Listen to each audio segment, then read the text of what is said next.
faccio in ottaggio, campavo onestamente, avevo me lavoro e non mi mancava niente.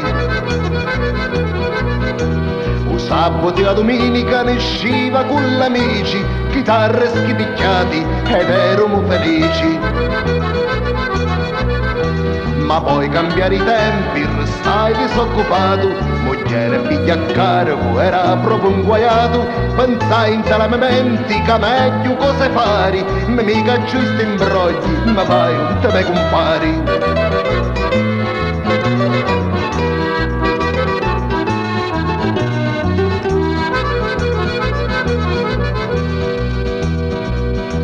Compari, vi saluto e vi bacio le mani, e ho bisogno di voi perché sto sogno cani.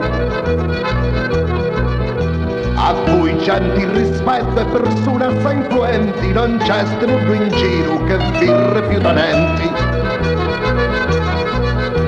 Io non vi cerco a luna, ho un posto di impiegato, cerco solo un lavoro che sono disoccupato. Non vi preoccupate, ho un paruzzo meo, datemi tempo un giorno che vi sistemo io.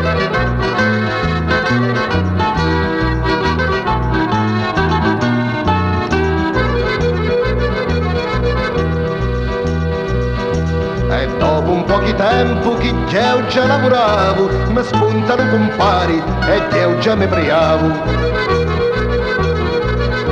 Compari che si dice, e come va passati, venni con 4 amici su gente assai onorati. Venni mi disturbo con un piccolo favore, decidemi compari e datemi soluri, venite appresso a noi che vivo una riunione, con gente di rispetto da nostra associazione.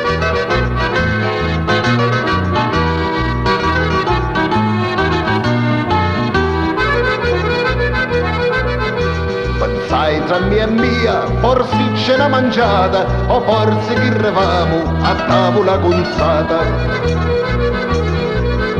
È colpa del destino, o per fortuna mia, fino a spiata infame, onde arriva polizia.